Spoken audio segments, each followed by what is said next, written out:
What's up, Planeswalkers? It's your boy K-Dog. We're back in Historic here. I was on vacation for a little bit, so now I'm back. Got some Amonkhet cards built up in the collection, brewed up some new decks, and of course we're starting off with zombies. So this is pretty similar to a list that I ran back in Amonkhet Standard. So we got pretty aggro list here. We're in Orzhov colors. It's kind of built around a Wayward Servant and Binding Mummy, which were back in the Amonkhet block. Wayward Servant's a white and black for a 2/2 zombie. When another zombie enters the battlefield, each opponent loses one and you gain one. So this drain effect can really add up pretty nicely and help close out games. Incremental damage can definitely add up and help you win games quickly, especially in mirror matches, things like that. Binding Mummy is another fantastic card in kind of against other aggro decks because every time you have a zombie enter the battlefield, you can tap target artifact or a creature. So pretty much ignore the artifact part, but the creature part definitely is relevant. And so that's what we're splashing the white for, is Binding Mummy and Wayward Servant. Everything else is black. So we got a pretty aggressive streamlined list here with Diregraf Ghoul and Dread Wanderer as 2-powered zombies for 1 mana. We also have a Foulmire Knight here as a 3-of. It's a nice top deck here to draw a card. And then put it down as a 1/1 Death Touch, trigger the Binding Mummy or Wayward Servant potentially. And Lazotep Reaver works extremely well with the Mummy and the Servant here because it's a 1/2 for 2, but when it enters, it amasses 1. So if you don't already have a zombie token out, it's going to make a zombie token and put a +1/+1 counter on it. So you get 2 triggers off the Wayward Servant and 2 triggers off the Binding Mummy. So that's pretty fantastic. So we're pretty heavily invested here in 1 and 2 drops. And then we got our Lords here with Death Baron and Lord of the Accursed. Of course, all 4 of these. Death Baron is a zombie wizard that makes skeleton zombies get +1/+1 and Death Touch. That's going to help you out in the creature matchups, mono green, things like that. Ways for your opponent not to want to attack in, and you can kind of attack in. And if your opponent blocks, they lose their creatures. Lord of the Accursed also gives all your other zombies +1/+1, and it's got this activated ability where you pay 2 and tap it, and all your zombies gain menace. So you can go wide. And then you get this Lord effect with the Lord of the Accursed Death Baron, and then you give them all menace, and it's very difficult for your opponent to block in this. They're also a super wide strategy. But we have some nice sideboard tech to kind of help us out in those matchups. So we're all in on zombies, but we do have some removal in the form of Murderous Rider because it's also a zombie creature here as well. And being able to destroy planeswalkers as well is fantastic. So just 3 copies here because I want to make room for a personal favorite, which is a Josu Vess. If you don't already have this card, don't worry about it, but if you do have it in your collection for some reason, it's a fun little card here. 4 mana, 4/5 with Menace, so it's pretty reasonable for what it is. And it's got this super late game upside here with a kicker cost of 6, so it means you pay 6 and the 4 of the casting cost, so 10 total mana to invest, which is obviously a lot. But then you get this 4/5 Menacer, which also enters with 8 2/2 zombie tokens with Menace. So if you top deck this in a late grindy game and you've got 10 mana open, you're probably going to win the game at that point. And also with Liliana here, she's a 4 mana 4 loyalty planeswalker +1 and mill 3 cards. We're all zombies, so we're going to mill a zombie pretty much like 98% of the time, something like that probably. So you're gonna also drain your opponent this way, so you're gonna gain 2, your opponent's gonna lose 2, and you can -2 to spot remove to get rid of creatures on your opponent's side based on the number of zombies you have in play, and you can -3 to cast zombies out of your graveyard. So we got the Death Baron to give everything Death Touch, so we don't mind blocking, attacking, whatever, because we have ways to kind of get it back with Liliana or some sideboard tech in certain matchups. And so yeah, having the ability to recast zombies is pretty sweet. But just 2 copies. She has 4 mana. She's not as good as maybe we want her to be, but she's still a pretty fine card. You just have to kind of keep your expectations in check about what she's actually doing for you. But this list, once rolling on zombies, she absolutely makes sense for us, and she's a very nice top end. Alright, so mana base here, try to keep it very simple. So we have just the 1 planes to deal with any Fuel of the Rune shenanigans. So if they try to blow up one of our dual lands, we can go make sure we have that white source, because we want to be able to cast our Wayward Servants and Binding Mummies. And so we definitely need to have some white mana in play. So just 1 plane just to guarantee we always have white mana available to us. A couple Castle Locthwains for the card draw when we do get board stalled or things like that. 8 swamps here, then all the dual lands here with Godless Shrine and Isolated Chapel. And we also have Unclaimed Territory since we're all in on zombies. Everything in our deck is zombie except for the 2 Lilianas. Unclaimed Territory has a nice upside where you can tap for a colorless mana as well, or spend mana to cast our creature spells. This is going to help us cast our Mummy and Servant on turn 2 without being too heavily invested in like planes or which might throw off our other ability to cast our black spells like on turn 1, or to multiple black spells like on turn 2, things like that. Alright, sideboard here, we got 3 Thoughtseize. Of course, you have to be able to deal with your opponent's removal, sweepers, settle the wreckages, etc. Containment Priest. It's a nice tech against the Goblins deck, which is still obviously a pretty big deck. I'm recording this before the historic ban announcement coming on Monday, so this may not be as relevant at the time that this is released, but I'll certainly suggest some alternatives in the wrap-up and things like that, and obviously in the links for the deck list. A couple disenchants for you need ways to deal with artifacts and enchantments. Obviously, Embercleave is pretty much a staple in arena play, and also shrines as well. Obviously, we don't want to kill our opponent before the shrines really matters, but this deck's gonna run a lot of sweepers, and so if you have some way to deal with their enchantments, it's pretty important. And of course, just like enchantment removal, get rid of that so you get your permanents back and things like that. So 2 copies feels pretty solid. And Unbreakable Formation, coming against the other creature-based decks. You're playing a lot of creatures. They're playing a lot of creatures. And you're just kind of staring at each other because you can't attack profitably, but they can't really attack profitably either. Well, Unbreakable Formation says all your creatures are indestructible, +1 counters, and they have vigilance. And yeah, you just get basically a free attack, and your opponent is probably going to be forced to be blocking at that point, and they're going to lose a lot of their stuff. And all of your stuff will still be alive, so you can probably kill them the next turn. Golden Demise here. Again, this is recorded before the ban announcement, so Field of the Dead is definitely a candidate to be banned. We'll see if that actually happens or not. But Golden Demise, either way, I think is still a pretty reasonable card. Obviously, it does hit the field decks. At first glance, it looks like a worse Cry of the Carnary, but it's actually, when we're running a creature-heavy deck like this is actually way better for us because Golden Demise has a City's Blessing. If you're not familiar with City's Blessing, it's if you have 10 permanents of any type, so that's lands, creatures, whatever, those all count towards City's Blessing. And once you have City's Blessing, you don't lose it the rest of the game. So City's Blessing, you have 10 permanents, and then creatures your opponents control get -2/-2. So it doesn't affect your creatures at all. But you have to have the City's Blessing to get this. But we're going to have a bunch of zombies on the board, and we should be able to do that pretty easily. But this works against field decks, but also against any other creature-based matchups, as well as kind of a one-sided board wipe. And even doesn't kill their creatures, well, it makes their creatures only get -2/-2, and then we can attack with our creatures, and then now they don't have very good blocks. Midnight Reaper here, just in the sideboard, like the 3-mana zombie slot is super crowded. There's so many good options. We're all in on the Lord effects, and since we're just all in on zombies, we don't have like a Heartless Axe and things like that for removal. So we got the Murderous Riders, excuse me, in the main deck. So Midnight Reaper is now relegated to the sideboard, which is fine because it can come in and can kind of help refill our hand against the Shadow of the Skies and the Wrath of God type effects. And that's really where you're going to bring this in, is when your opponent's running tons of like sweepers and removal, Midnight Reapers can help you kind of draw cards and kind of keep up with their removal and kind of tax them out so that they eventually run out and you're able to kind of keep refilling your hand and keep going. Another way to do that here is with Gruesome Menagerie. It's a 5-mana spell, which is pretty expensive for our aggro deck, but in the sideboard, in these matchups with the removal heavy, you're going to get to 5 mana because the game's going to kind of usually if you don't kill your opponent right away, it's going to drag on a little bit. And so having Gruesome Menagerie has a ton of upside because we have lots of 1, 2, and 3 mana zombies. So this lets us get one 1-mana spell, 1 2-mana zombie, and 1 3-mana zombie. Well, creature cards of any type, but obviously we're zombies. And those go straight to the battlefield. So for 5 mana, it's a little steep, but you get a ton of value off of this, and it's going to help you rebuild very, very quickly and potentially close out the game the following turn, hopefully. So that's our deck. We'll jump into some matches, see how it goes. Alright, that's TB on Phoenix, Arizona. Whew. Can we say no to this? That's a tough call. We'll keep it. 2 lands, pretty decent chance we'll find a 3rd land to get these lords going. It's a little awkward not having a turn 2 play, but there's obviously a chance we could draw another zombie here that we can cast. Shivan Fire. That's interesting card. Okay, so you're a dragon deck. Alright, so we found a zombie, but we're not finding our lands, so maybe we shouldn't have kept that hand. Looks like they're just mono-red dragons, so maybe a Sarkhan here, maybe a 4-mana dragon. What was this? 1 less. Sarkhan's Whelp, so it's a pretty mediocre dragons list.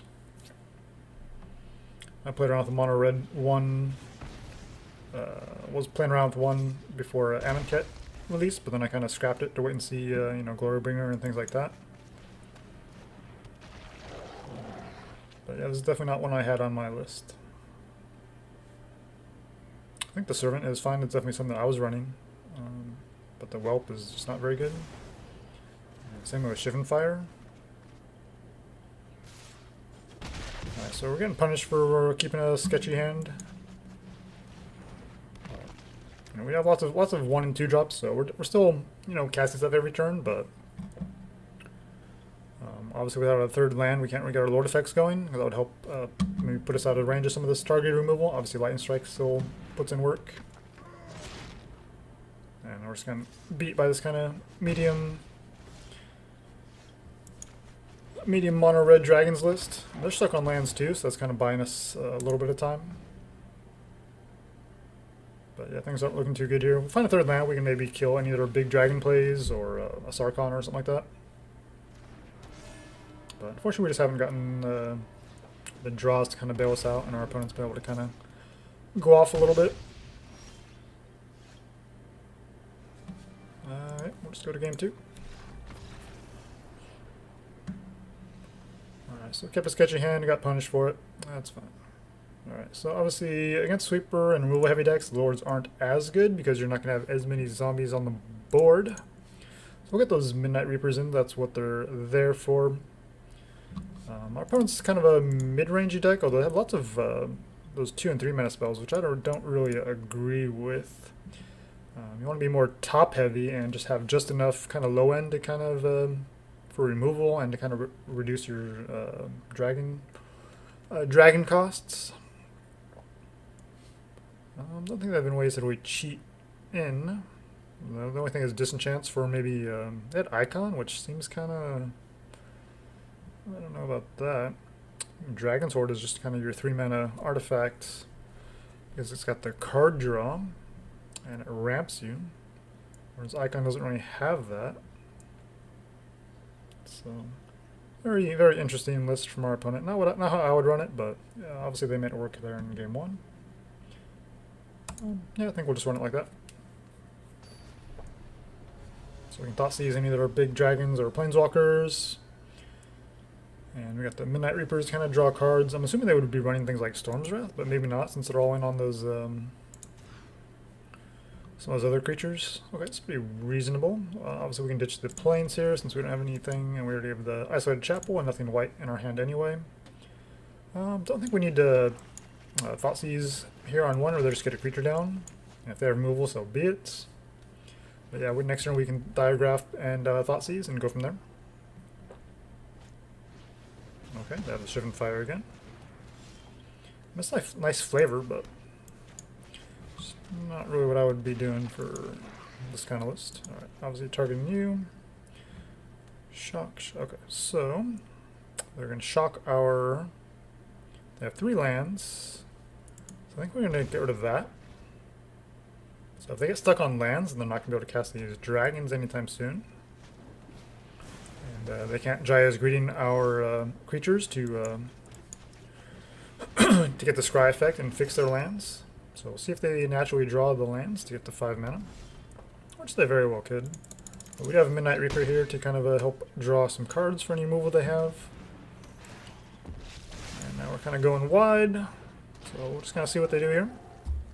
We emptied our hand. We do have the Castle Locthwain if we do find another land here. Lord of the Accursed, that's an amazing draw. And now we can swing off. So if they block our token, we don't get to draw a card, but anything else we do... Well, I then kill the Dread Wanderer, that's it. But we can get that back, especially since we're just empty-handed here.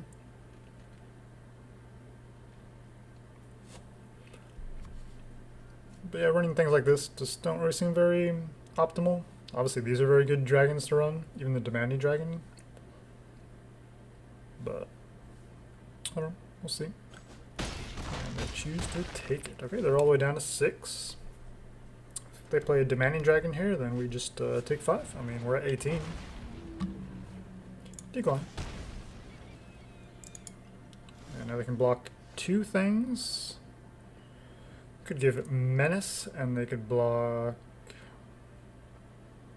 one thing. And they're dead, I believe.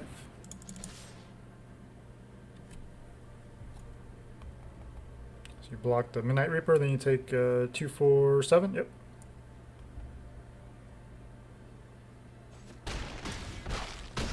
Alright, we didn't get stuck on lands. We had a much better hand there, and we had some pretty decent draws. Yeah, I think I'm fine running it back. Still haven't seen sweepers from them, since they seem pretty all-in on kind of creatures themselves. So, don't think we need Gruesome Menageries. That's the only other card I would kind of consider in this matchup. But if they were more on controlling side, then I definitely want to bring that in. But since they're running a lot of creatures themselves, so I don't think we need Unbreakable Formation either, because a lot of their creatures are pretty, like that 4-mana 2/2 flyer was pretty medium and things like that. Like they're pretty slow to kind of develop their board state. So this is pretty amazing. Yeah, I love it. So we got 1 drop into 2 drop into Death Baron, and we have a Murderous Rider. That is just the way we want to see it. Especially in game 3, gotta feel good about that. Alright, so get the Diregraf Ghoul. I'm sure they have a Shivan Fire because I've had it every single game, but oh well. Another Death Baron, not ideal, but certainly we'll take it. Death Baron is pretty sweet. So yeah, definitely shock in and get this Mummy down. And probably just go Death Baron and go from there. So we got a 1/3, so we can't really attack, but we can still advance our board state. Alright, so we got a couple Castle Locthwains, which is not ideal, but it's not terrible either, especially if they are able to kind of wipe our board, or this game kind of drags a little bit, we can start drawing some cards. Alright, so we got great attacks next turn. Those will be 3/3s. Ooh, Wayward Servant's tempting, but I think we still just want to go for the Death Baron and just try to race them.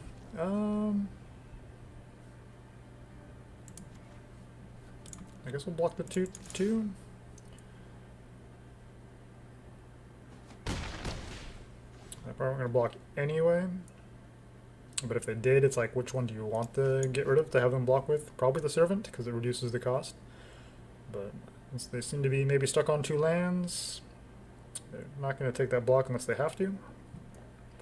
Next turn we have another Death Baron. Or if we find another maybe 1 or 2 mana spell, we might just go for the Wayward Servant plus something. Okay, they just want to kill our Death Baron, sure. So they are stuck on land, looking a little desperate here. And a shock. And they're getting aggro, wow. Okay. You got it, opponent. Okay, that is a zombie. I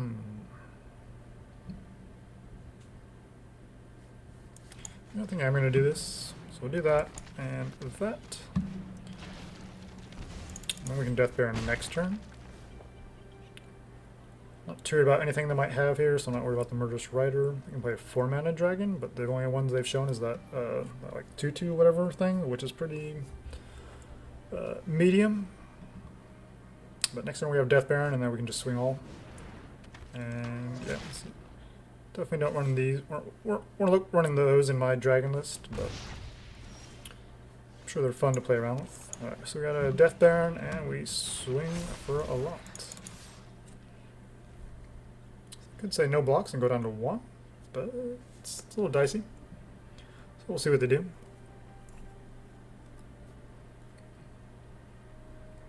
Either way, they don't have good attacks next turn. And if they don't wipe our board, then we just kill whatever the biggest threat is with our Murderous Rider and swing all, and that should be game. And if they do wipe our board, we have the Castle Locthwains to kind of refill.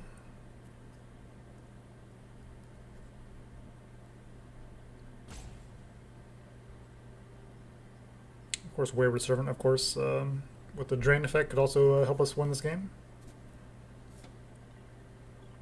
Double block it with the 2/2 and the 1/3. There's another chump. Go down to 4. Either way, they don't have good blocks there. And now they can't really attack in. I think that was a mistake attacking in earlier. Okay, they're tapped out. So they have 2 blockers. We kill whatever with our Murderous Rider and win the game.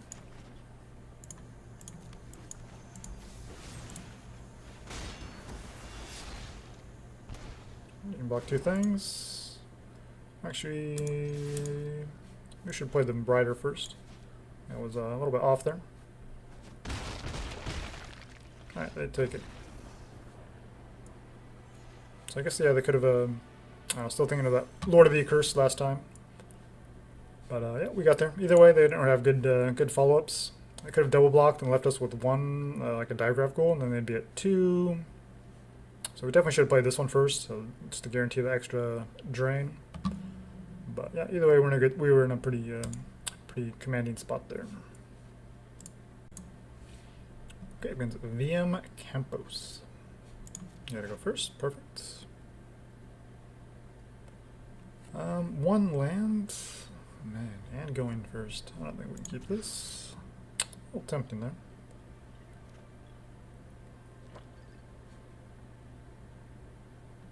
Alright, so we'll keep this. And I guess we ditch. Unclaimed Territory is a little bit awkward with Isolated Chapel, but I don't think the Plains is necessarily doing...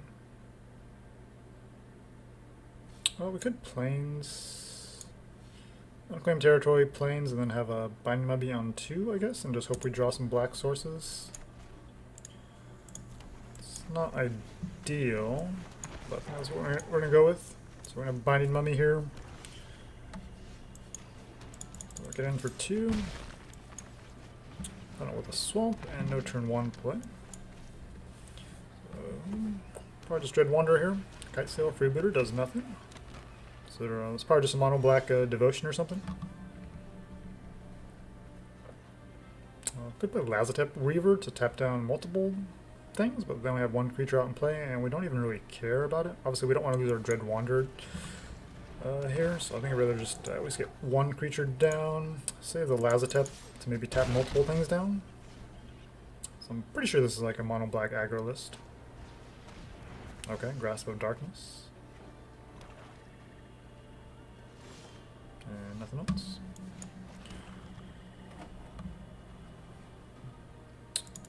We need to force the issue here, so we'll attack. They can easily block here. We can get our Dread Wanderers back later, so that's fine.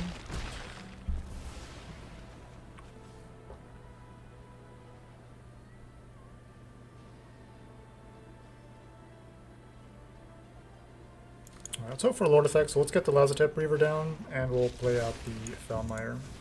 And just hope for a Death Baron or Lord of the Accursed. Let's try to go wide that way. Tamaret, so they can eat our graveyard, sure. We have 1 creature in. You got it. Alright, Lord of the Accursed? Nope. Alright, let's draw a card. So swap. Play. You attack with Death Touch and the Dread Wanderer. Alright, so Dread Wanderer, if anybody's not familiar, it's, you can pay 3 to return it from your graveyard straight to the battlefield. But you can only do this if you have 1 or fewer cards in hand.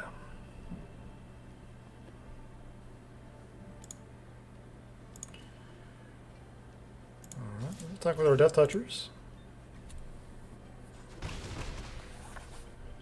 think we just want our Josu down. Obviously we can't kick it, so just play it as a 4/5. Sure.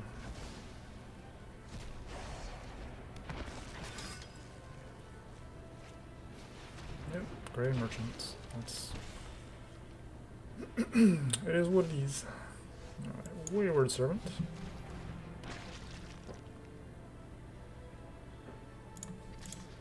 Let's keep attacking where we can.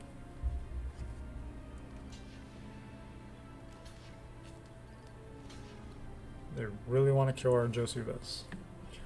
Alright, 4 damage, so I guess we'll just pick off Grey Merchant. See if they have a way to get it back.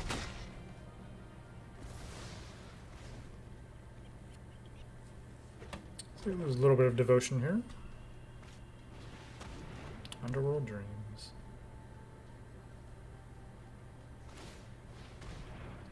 Keep Exile in our yard. It's annoying, but we're not too worried about our graveyard. We do have some synergy. These draws are not really helping our cause. Just keep attacking with our Foulmire Knights.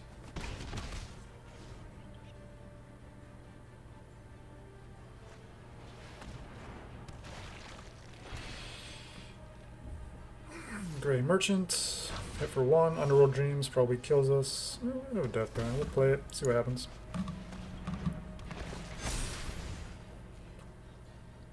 Can't really attack all. We have to leave a couple things back.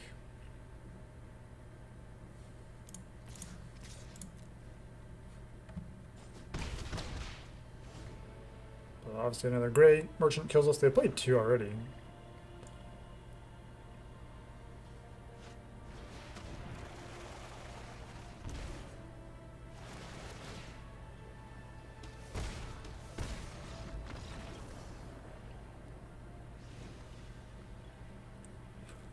Yep.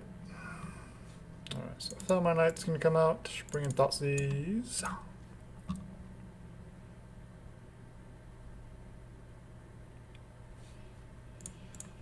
Probably want to deal with that Underworld Dreams.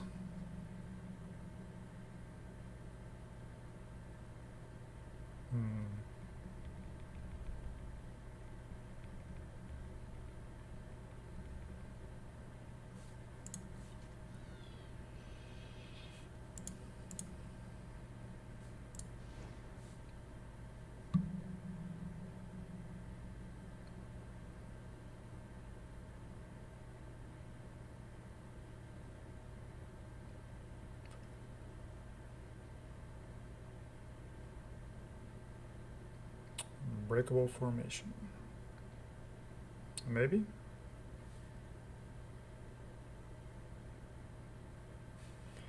I don't know, sort of like that. See what happens.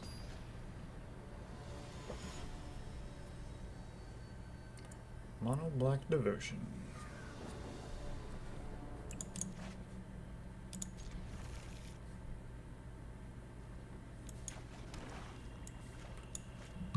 Bunch of 2-drops, a little slow. We do have 3 lands to make sure we get to our Death Barons. That's decent.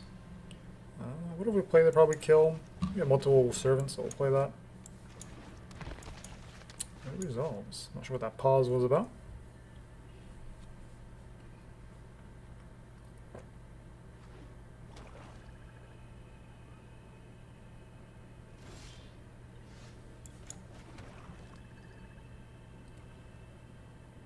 I want to get these Death Barons online, but we have 1 white source, so we can't really double spell next turn. So I think we just play out another Servant. I have a Grasp of Darkness or something. Not sure what these paws are for. They're not killing anything. They're just maybe in control mode or something. Not playing any creatures of their own, so they probably maybe holding up a Sweeper, Ritual Set or something. I want to be careful not to Erebos' Intervention. Oh, we found the white source. We'll just Death Baron. And Godless Shrine. Let's see. So next one we have 5, so we can Binding Mummy and Death Baron. And Murderous Rider.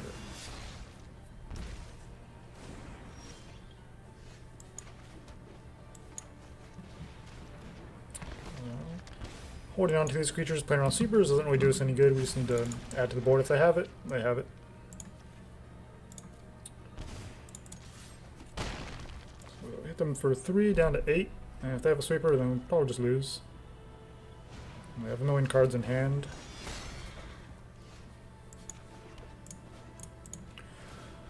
Alright, so we have 2 mana open. Alright, we can tap that down. So they don't get any life. And that is why Binding Mummy is there. Alright, take that Mono Black Devotion. I had so much removal there, jeez. Obviously, I don't like our Josu Vess. Do we want Midnight Reapers for maybe Liliana? So much removal there. Let's try it. Let's try it.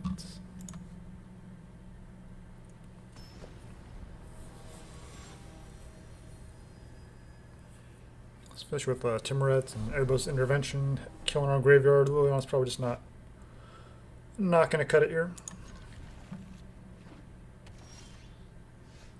Swamp. Not what we wanted to see. That's fine. Let's get the swamp down so we can find a chap or something like that. We can play that. I'll play you, zombie. Let's get the servant down. And yeah, we're not playing around any sweepers. We're just gonna go all in, especially if they're running spot removal like that. Like, you just want to kill everything we play, then you probably don't have a spot removal. So next turn we can Death Baron and Diregraf Ghoul, tap down multiple things. They probably just play a Murderous Rider as a creature though. Jeez, dude. These removal heavy matchups are so frustrating. Like, you're just gonna kill all my things, but you're not actually gonna do anything yourself. Cool. Alright. They're down to 13. We got a decent board state. Gonna kill our Death Baron. 3 Murderous Riders. Are you kidding me? Are you kidding me? I mean, they're damaging themselves. But still, man, this is super frustrating to play against, like, all of the removal. Like, come on, dude.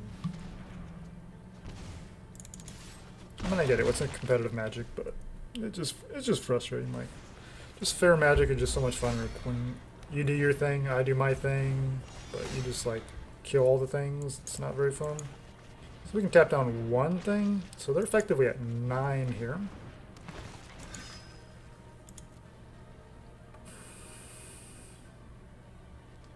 Alright, so they block 1, kill 1, gain 2, go up to 9, take 4. So they effectively take 2 and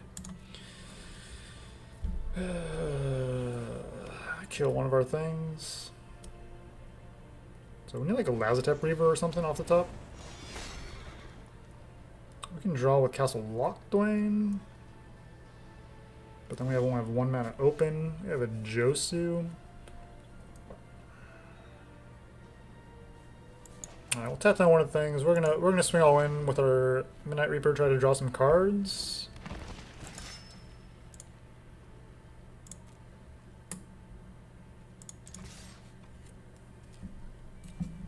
So we just want to force the issue here. We want to draw some cards with Midnight Reaper. They really do not like our Josu Vess. We're not even attacking with it. Did they just kill themselves? Oh no, because they're getting 4, so they're at 9 and they're taking... So they go down to 2. Binding Mummy, Godless Shrine. Honestly, I think we need to kill one of these. We don't want them gaining life. And next one we can Binding Mummy and play the Murderous Rider. And they could attack just to go up to 6? Jesus, another murder. Oh, you found all 4 Murderous Riders in the top. Wait, how many cards are you running? Wow, that's pretty dumb. Alright, Binding Mummy. So we can tap down 1 creature.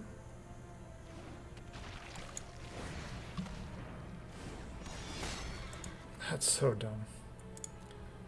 Alright, so they can block 2, go up to 6. Still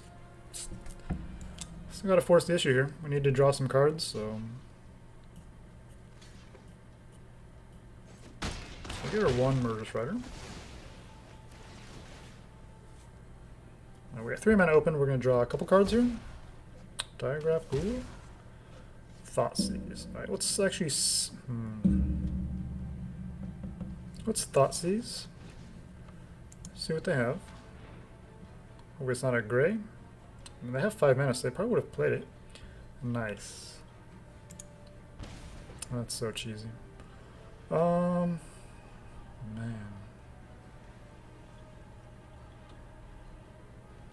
I think we save a Diregraf Ghoul and hope we draw another zombie and tap down both of their creatures and hope they don't draw into anything. So they get to draw a card. They're down to 2 now. But if they draw like a Gray Merchant, that's pretty nasty. Okay, sale does nothing. Land, and that's, oh my god.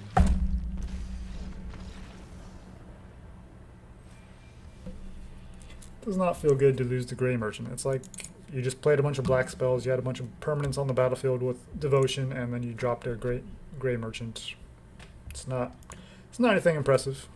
We had a chance there, but yeah, just didn't quite come up short.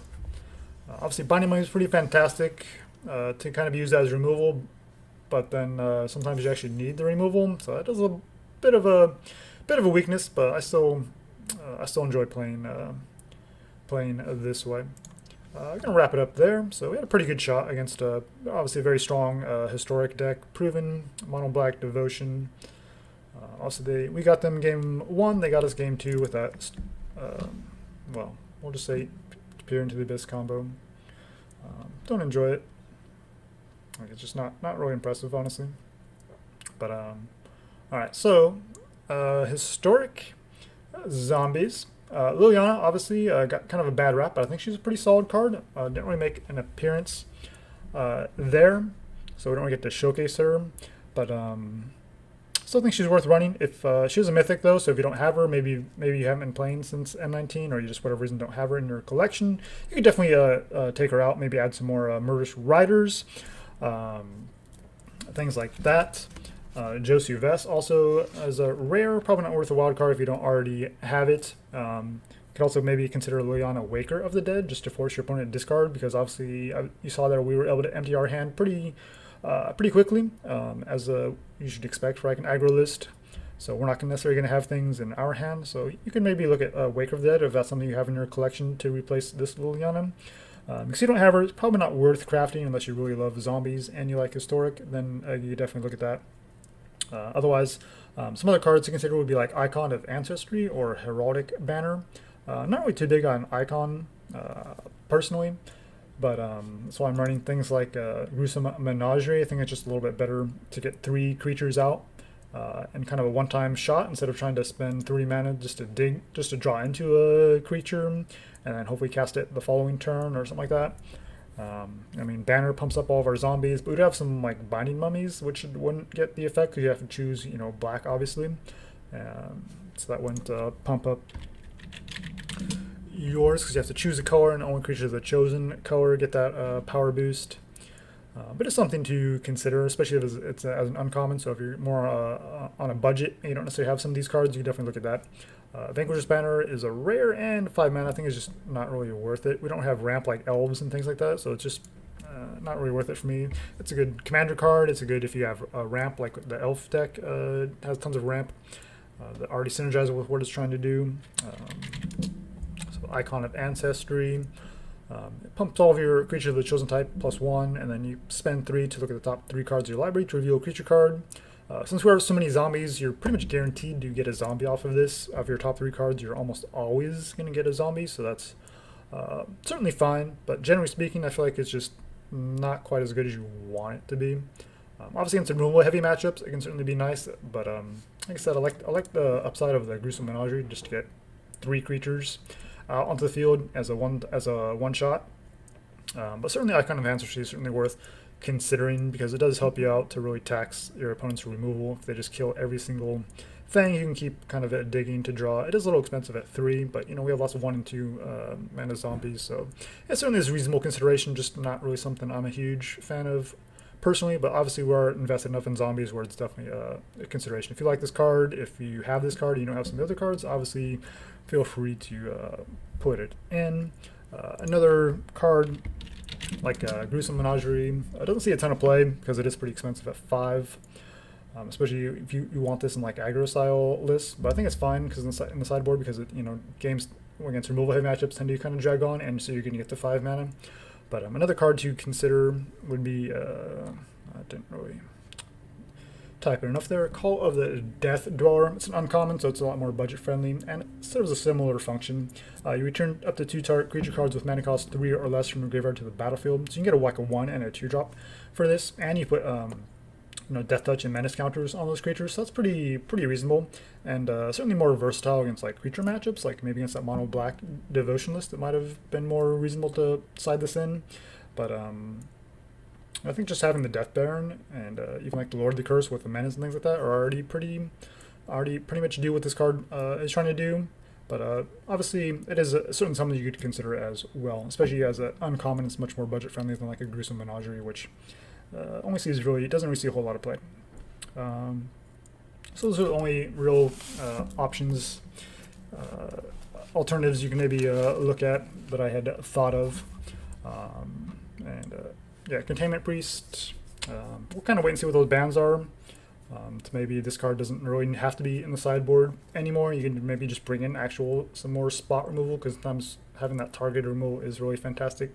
Obviously, the Binding Mummy being able to tap things down is pseudo removal, and that definitely came in pretty clutch against some of those matchups there. It was pretty nice to see. Otherwise, we just have 3 Murderous Riders as our only removal.